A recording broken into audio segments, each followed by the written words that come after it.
Okay, we'll get started then. Firstly, a huge welcome to everyone on today's webinar, Marketing Your Business Through Lockdown, hosted by Sutton Coldfield Chambers of Commerce and Greater Birmingham Chambers of Commerce as our parent group. This is the first in a weekly webinar program, which fits into a daily webinar program across all of our divisions, including Sutton Coldfield, Mitchell, Tamworth, Brewerton, Asian Business Chamber, Solihull, and the main Birmingham area, as well as Cannock Chase. Obviously, the situation has changed our events somewhat, but hopefully these events give you a really good advice, best practice, and thought leadership. For those of you who don't know myself, my name's Chris Brewerton. I'm the Divisional Director of Sutton Coldfield Chamber, and I just wanted to say it's how inspiring it's been to see the effort, care and compassion from so many in the business community in Sutton, but also across Greater Birmingham. And hopefully these webinars, as I said, help offering some important advice and thought leadership through what is a very different way of working that we're all adapting to. Before we start today's presentations, a few housekeeping matters. Firstly, please visit the Chamber Events section of the website for our full webinar programme, moving through the next 3 to 4 weeks across our divisions, as I said. If you have any sound or video issues, please refer to the advice on the chat and log in, log out, and that normally helps if there's any issues. We'd also encourage those present to ask questions through the Q&A bar as we go along. Both Katie and Judith, who I'll introduce in a moment, will then address those questions following their presentations. So without further ado, I'd like to introduce both of our speakers today. Katie, she's always confident, but also gets very nervous just before it starts. So hopefully she's relaxed a little bit now. Katie is the president of Sutton Chamber and a marketing consultant to Halestorm Marketing, and has obviously been a hugely important part of the Sutton Coldfield Chamber in the last 4 or 5 years. And it's great to have her with us today. Secondly is Judith Hutchinson, marketing manager at Sutton Chamber member Ark Media Productions. Again, a really positive member and a really interesting story and some good advice I'm sure she will give you all. So that's it from me. I'm going to pass you over to Judith now. Take any questions, ask them in the bar, and you'll see me after the presentations. And I hope you get some interesting information. Thank you. Thanks very much. Thanks, Chris. So I'm Judith Hutchinson, as Chris said, from Ark Media, and I know a lot of you know our MD, Phil Arkinstall. He sends his apologies this morning. He's actually, unusually at the moment, out filming on some key worker work for the Department of Education. So he sends his apologies, and you are stuck with me. So for those of you who don't know me, I'm the head of marketing at Ark Media, as Chris said. But I'm also a chartered marketer, and before Ark, I ran my own marketing consultancy for 11 years. So I suppose what I'm saying is I feel a little bit qualified to be here, to be talking to you about marketing your business through lockdown. So hopefully I can bring something to the table. So without further ado, let's see if these slides work. And we're going to kick off with remembering what marketing is, because I think so many businesses at the moment panic about, oh, what should I be putting out on social? What should I be saying to my target audience, that sort of thing. And what they forget is to remember what marketing actually is. And marketing is about what's known as the 4 Ps, or depending on your marketing training, it could be 5 Ps, 7 Ps. Today we're going to concentrate on the 4 Ps. Katie and I are going to talk you through them. And this is about going back to basics. So looking at your product, your pricing, how you're distributing, and also your promotion as well. So promotion is part of marketing, but a small part. And if you can get your other ducks in a row, then the promotion will come a lot easier. So without further ado, I'm going to look at the first P, which is product. So like I say, businesses need to get back to basics. So if you can be thinking about, right, what is my product, what is my service, and what is that market need? And at the moment, I don't know about you guys, but I feel like people have almost, this is Maslow's hierarchy of needs that you can see here. We've all kind of slipped down Maslow's hierarchy of needs, if that's an expression. So, for example, we're now thinking like, how do I get to the shops to get my food? Or, am I safe going to the shops? Am I safe going to the chemist? That kind of a thing. How do I connect with my family? Who do I isolate with was a question that was maybe asked 3-4 weeks ago. How can I keep in touch with my friends? And how can I work with my colleagues? How can we set up our working environment? That sort of a thing. And so it's thinking about your products and your services and what the need of your target market is right now, as well as thinking about what the need of that target market is going to be in 3 months, 6 months time. So, for example, at Ark Media, normally we have film crews out on the road filming left, right and centre. And obviously we can't do that at the moment. We can still offer an animation service, but, half of our business has basically fallen off a cliff. So what we have done is develop a new product, which is our quick video edit service. So people can film with their smartphones and then they can send us their footage and we will edit it for them with on-screen graphics, editing out the bloopers, all sorts of stuff like that, and make it look a lot more slicker, a lot more professional than it would have done had you just recorded it on your phone and edited it yourself. So that's an example of how a business like ours can adapt its service offering, its product offering to suit the market at the moment. We've also developed an online training course as well, filming with your smartphone. So it's thinking about what knowledge you've got as a business, what you can do to serve your market at the moment.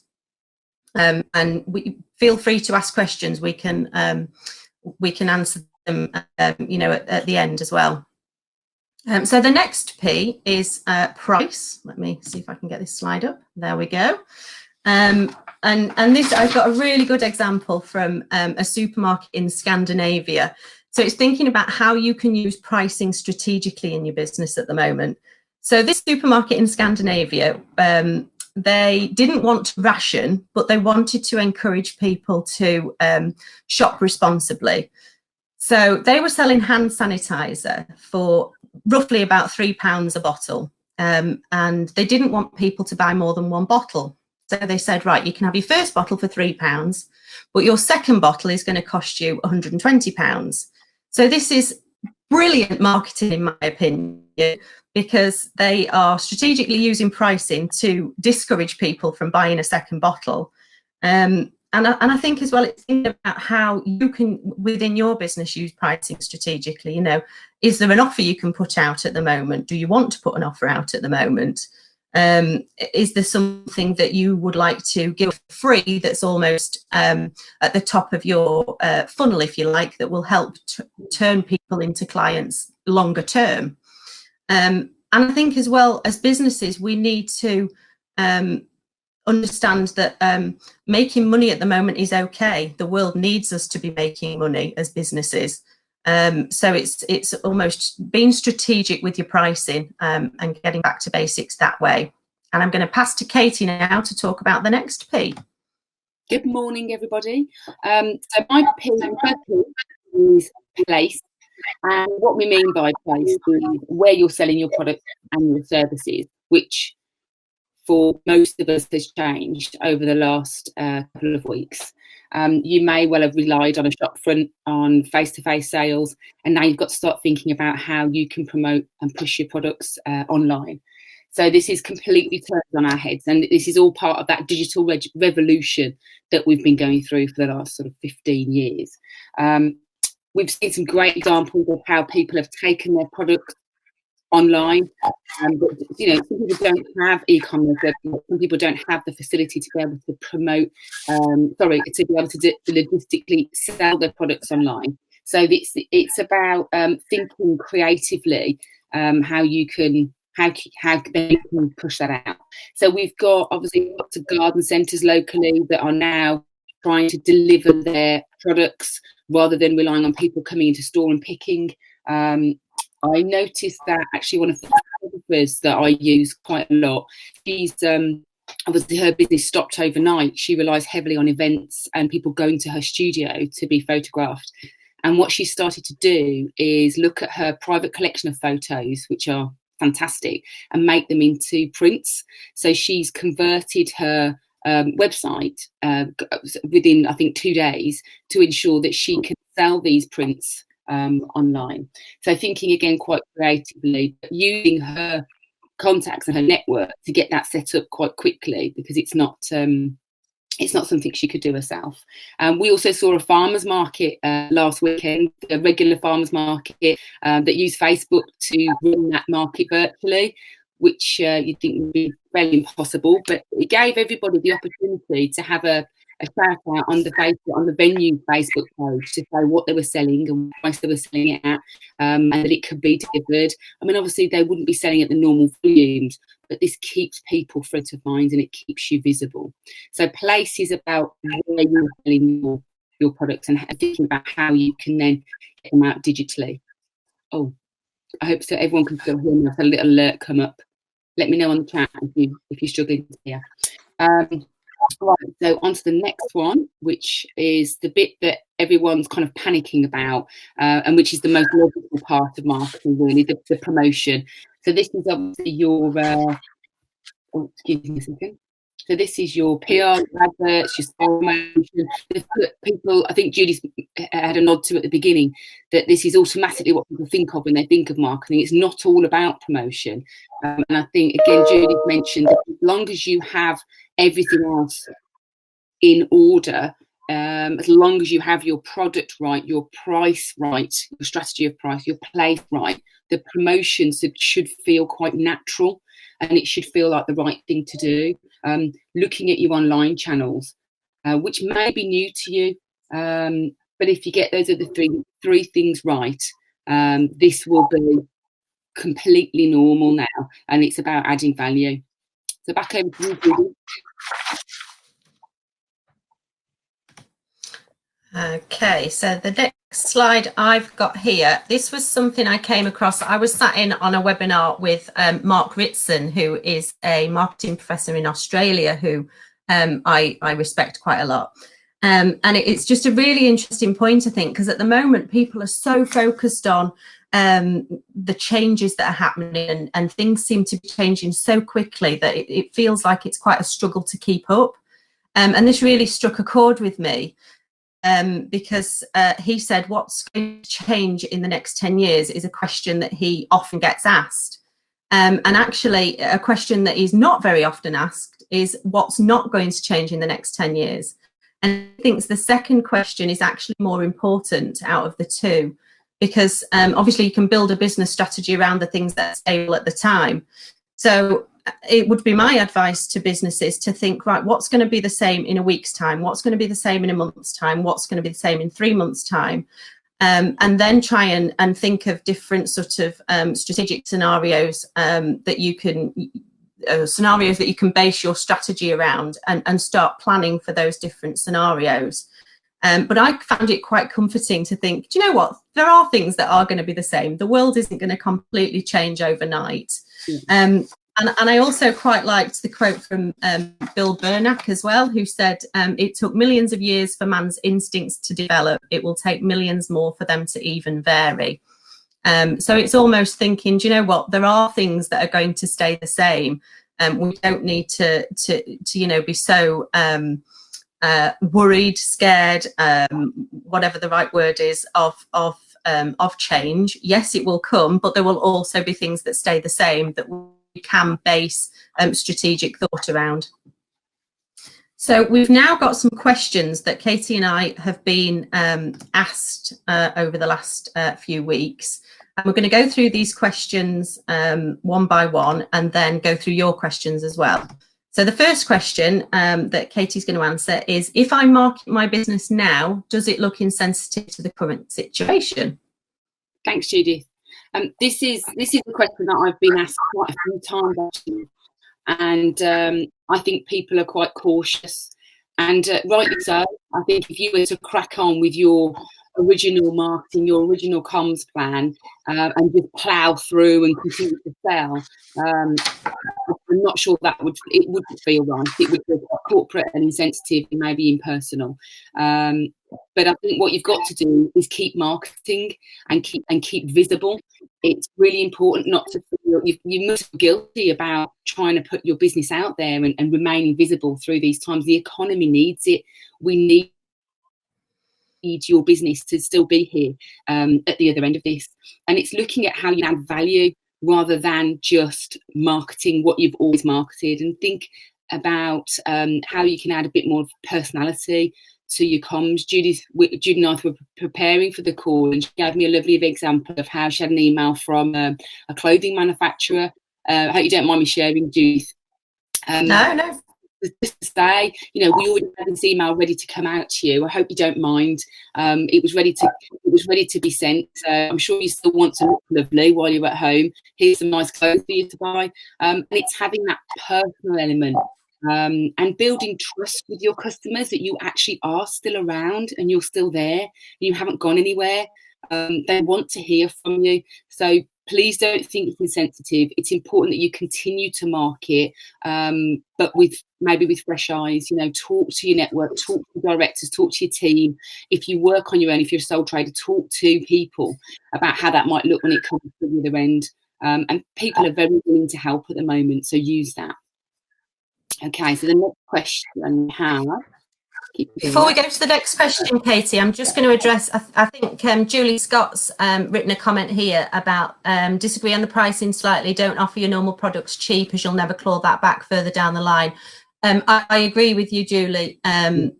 Repackage or offer something different for a cheaper price or even free. As with any salespeople will if they recognise the value in your offering. I totally know, I wasn't meaning that you needed to look at your pricing strategy and reduce your prices.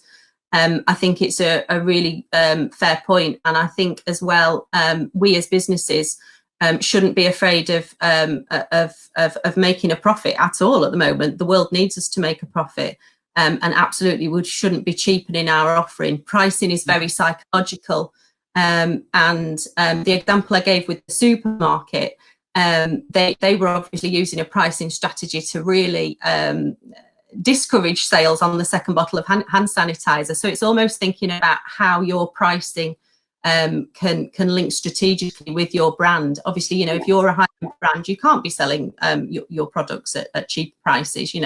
That's just not part of who you are. So yeah, Julie, totally agree with what you're saying. Definitely, you don't want to sort of cheapen your products or your brand. Yeah, brilliant. Thank you. For the next question for Julie. I believe we'll enter a recession. Can you give me a good reason why I shouldn't cut my marketing budget? Yes, I can give you 3 good reasons why you shouldn't cut your marketing budget.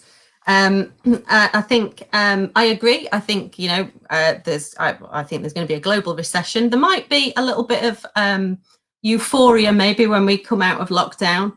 And then a dip. I'm not sure, I'm not an economist, but I think for businesses who are thinking about cutting your marketing budget, you probably need to change your mindset about marketing and see marketing as an investment in your business, which probably sounds a bit cliched, but I associate it with, if you had a car and you didn't put petrol in it, that car wouldn't go anywhere. So if you want your business to go somewhere, you need to put petrol in it. And I think the 3 reasons I can give to as to why you shouldn't cut your marketing business is because you will, by maintaining or increasing your marketing budget, you will either maintain or you will increase your share of voice. You will also beat your competition. Imagine if you reduced your marketing budget and your competitors either maintained or increased theirs. Excuse me. And the CIM, the Chartered Institute of Marketing, did some research.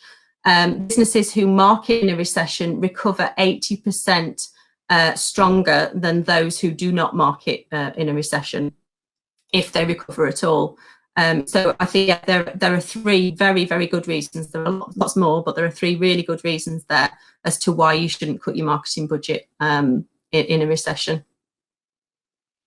So the next question we've got, let's see here. I've never really used digital marketing. Where do I start?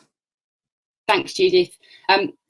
I'll just remind you, these are questions that we have been posed. So I know this one probably feels a little bit basic, maybe a bit basic for some of our audience, but hopefully the answers will be useful. So what we mean by digital marketing is everything online. So not just the social media, but your website, your digital newsletters, anything that's online. So what I would say to people that don't really use digital marketing to push their business is just take stock. And I've had to do this for a couple of my new clients, and to sort of, just take a bit of a breather and say, right, let's have a look at the channels that we're using at the moment. Let's have a look at our audiences. So having a bit of a sit down and go, right, how many people do we send our newsletter to? How many people follow us on Facebook? How many connections do we have on LinkedIn? And looking at which channels are strongest for you. And then maybe putting together a bit of a content plan. And that doesn't have to sound, that's not as scary as it sounds. It's very much just writing down what you would like to talk about on a daily or a weekly basis to your audience. And that's all you're doing. You are communicating to the people that want to listen to you through those channels. So if it is a newsletter about, if you're a financial professional services, you might be telling people about legalities, about furlough.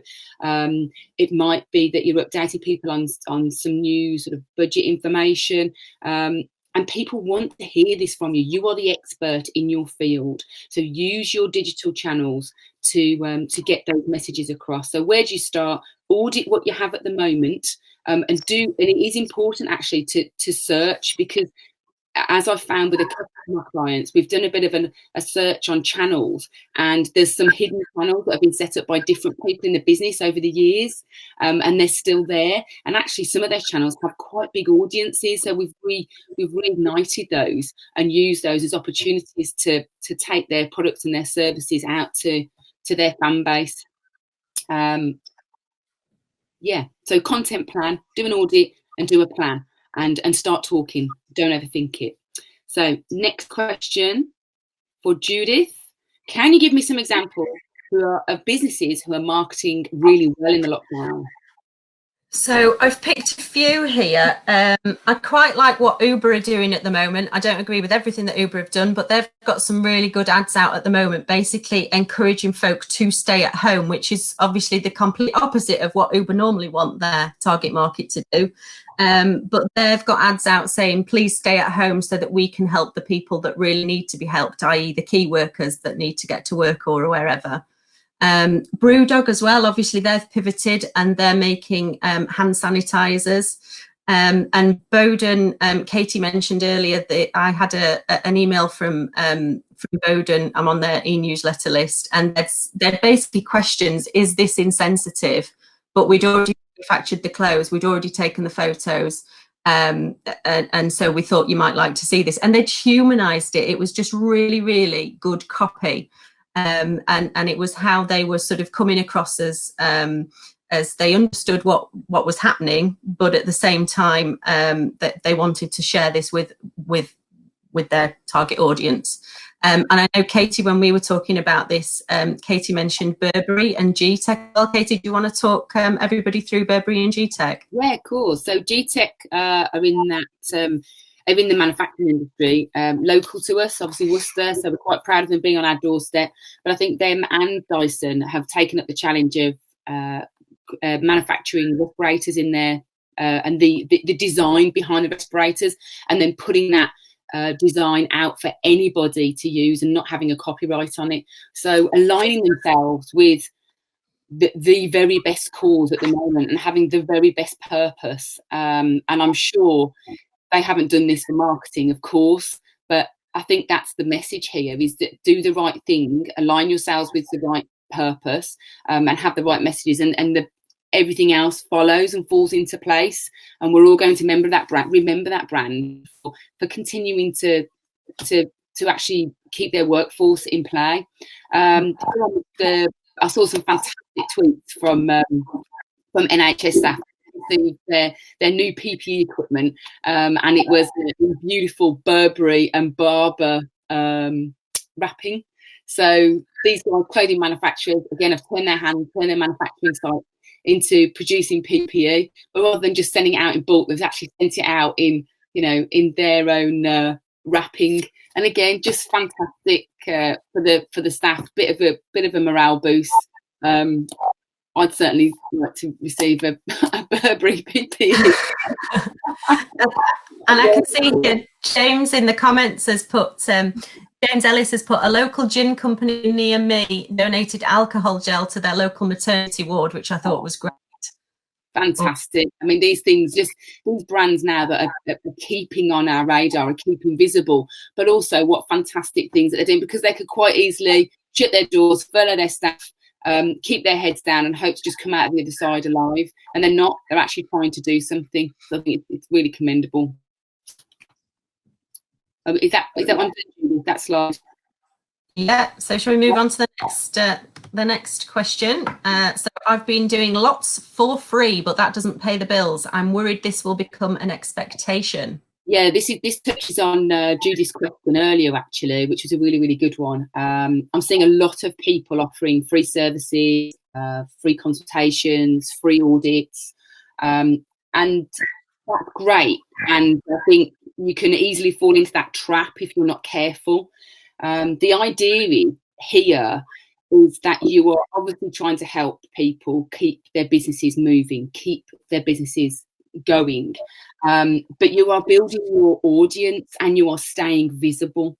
So at this time, people will remember that you've helped them, and they will remember that you've kept them going. So even if these people use your free service or your free product, and they do buy from you eventually, what's really important is that they have used your service and products and found it beneficial and useful, and they become your brand advocates. They become people that say, oh my goodness, I used that free tool and it really helped me. You should definitely go to them if you need accountancy service. You should definitely go to them if you need design. So it's not just about converting every single part of the sales funnel into a skill. And I think I think a lot of my customers are getting marketing and sales a little bit too mixed up. This is about putting your best shop window out there and helping people. So when you are giving away a snippet of something for free, this should never be your full product or your full service. This is part of your sales funnel. They come in at the top end, they use part of your service or a little bit of your product that's fantastic, and it's very traditional marketing, this, you know, your little giveaways, your little tasters. They love it. They get a warm, fuzzy feeling because they've had something for free, and then when it comes to actually that purchase, they come back to you because they remember, one, that they liked your product or service. It was what they were looking for. You were great. Your service was great, and they're going to buy from you. So absolutely crucial. This is, don't give away everything for free, but show people that you're still there and give them what you can to help them and their business.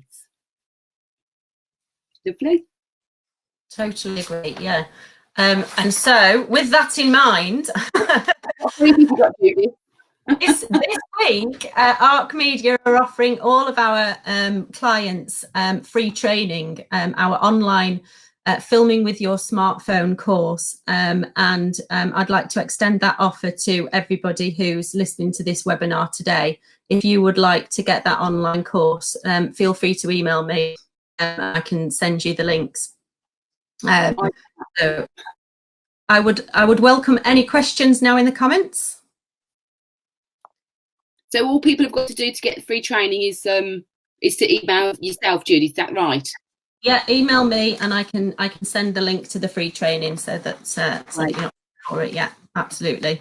Okay, thank you. Who's Chris? Yes, thank you both, Judy and Katie. Very much appreciate that. It was very very interesting, and I think good to see some really interesting sort of chat on the chat board about people, people's experiences and people's views and ideas. I can see there's a few questions coming through or discussion pieces. I suppose the one thing for me, if I can start off, is I think you made some really good points around the taking stock around digital marketing, but also humanizing the process of marketing and and almost saying, look, this is a difficult situation, but this is how we're trying to help, which I think is really good. I think doing the right thing was a key one, and I suppose from me, I suppose how important do you how often do you see people doing the right thing, and how important is that for their business and their future moving forward? I go on this one. Is that right? Yeah. I think we're seeing some fantastic examples of companies doing the right thing. I think what's really interesting is that the ones that aren't doing the right thing, you just don't see, and they're not visible. And I think some of the bigger ones obviously getting some really bad press. I mean, like the Mr. Branson is not doing themselves any favours and things like that. But I think we're seeing a massive wave of people doing those things because it is about not just for marketing. And Judith and I were talking about this again on the call the other day, is that it has a bit of a knock-on effect. And actually, it's a bit like picking a charity.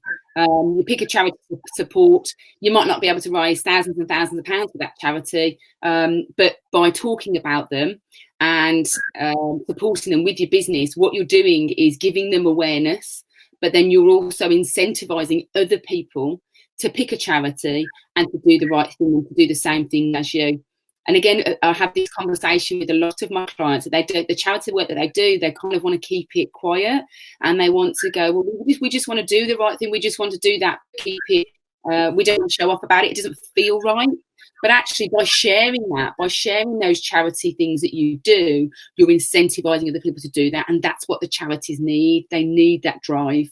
So yes, I'm seeing a massive wave of people doing the right thing, and the people that aren't, I'm not that interested in.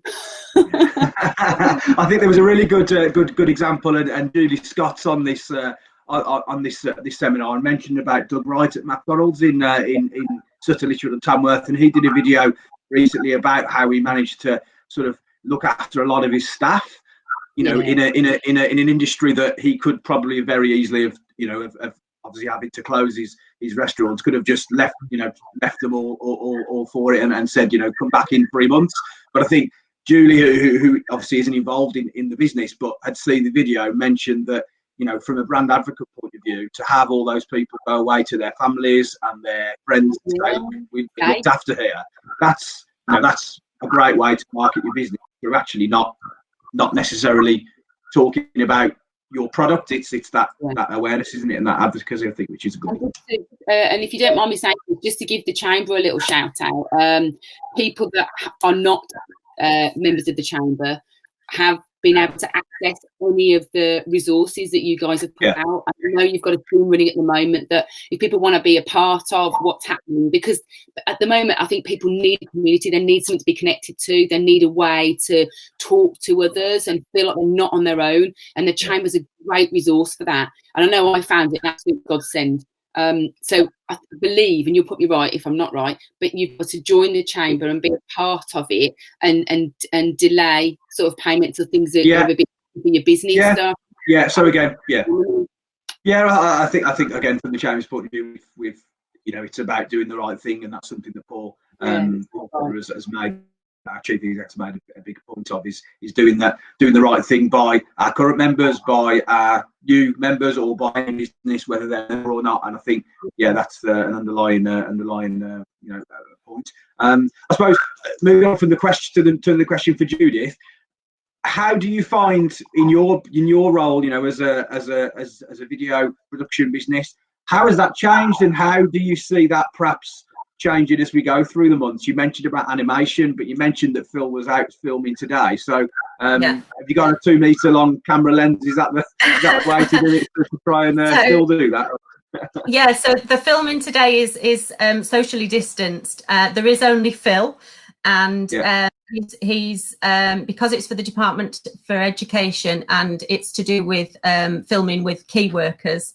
That's why we have been allowed to go out and film. And as I said, there is only one person from the Ark Media team that has gone, and that is Phil. But we've seen an increase in inquiries about animation, and we've also been able to help the clients that we have that we work with on a regular basis. We've obviously already got what we call rushes, so footage that we've already shot that we can re-edit and add graphics to and change the message, and we can record voiceover artists and that sort of thing. So there's still things we can do with footage that we've already got from the previous shoots.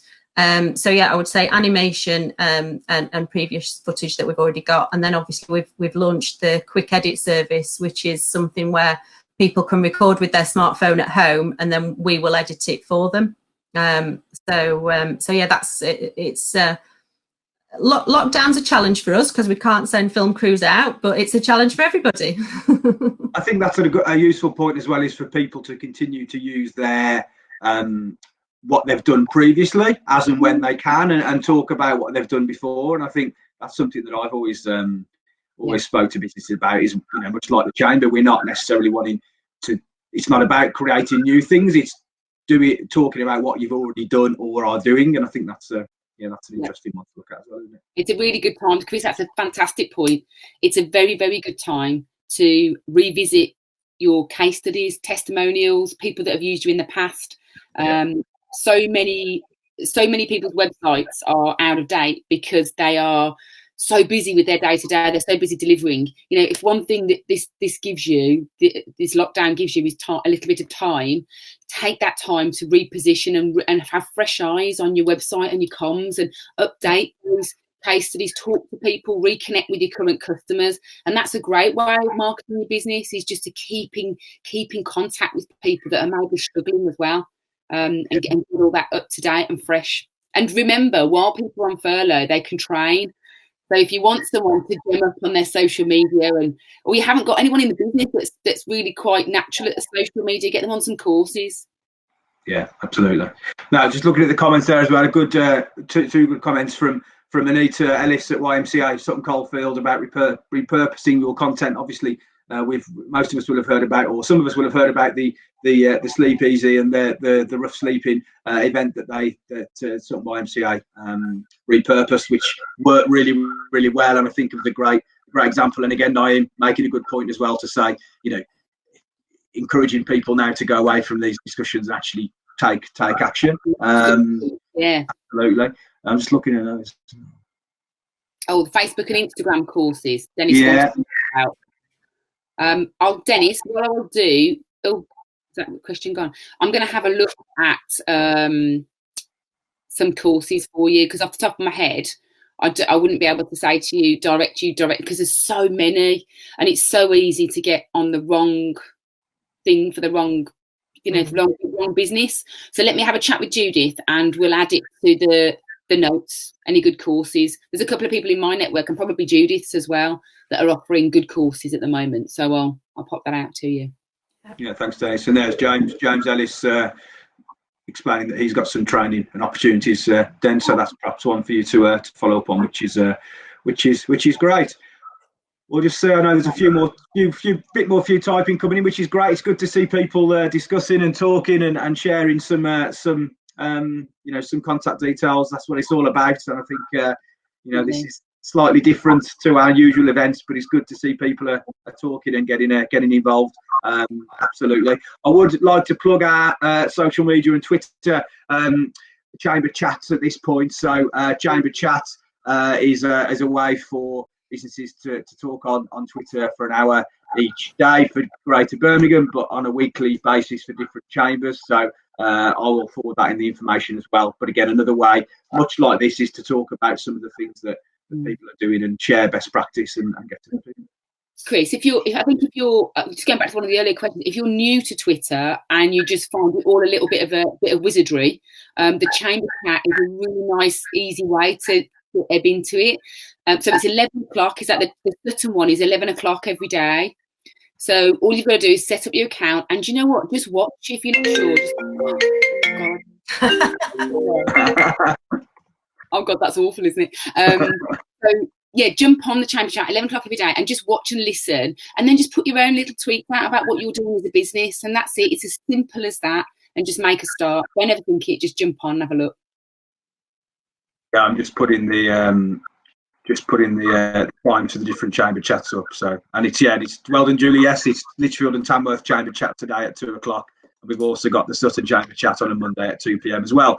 Okay, so I think we're coming up to the last few minutes. I suppose finally, just as an ending point, if we could ask Katie perhaps to give your 2 or 3 pointers that people can take away, and then the same for Judith, and then we'll go from there. So Katie, give us your final sort of thoughts. Way to put you on the spot, Chris. Thank you. I think my biggest sort of take home from this is don't overthink it. Get on, be yourself, be personable. Think about what your customers want to hear from you. Really think about how your customers are feeling at the moment and what they need from you, what service and what products they're more likely to use at the moment on lockdown. And this is not going to last. So, you know, don't be snoozing for too long, because you're going to have to gear up really, really quickly. And you'll be wishing you'll be still having your lie-ins. So don't ever think it. Get on with it. Judith. Thanks, Katie. And Judith, to finish. I would say, remember what marketing is. It's not just about promotion. It's about, she's good at this, isn't she? It's not just about promotion. It's about your product, your pricing, and how you're distributing. And I would say, yeah, I agree with what Katie says. And I would also say, don't be afraid to make a profit. That, you know, we're, as businesses, we're responsible for, you know, get economy back going again. So yeah, don't be afraid of making money either.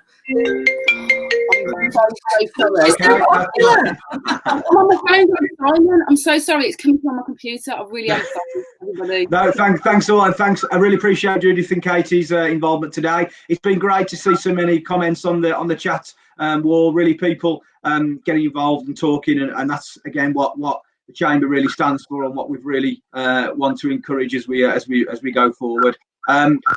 As Jess said in our host from the Greater Birmingham events team, Jess will be putting this seminar up on YouTube, and the presentation will be available through that. So yeah, if there's anything else, please get in touch with us through our channels. Thanks again for everybody. Really interesting and really quite inspiring. And people get the recording, they're asking on the chat.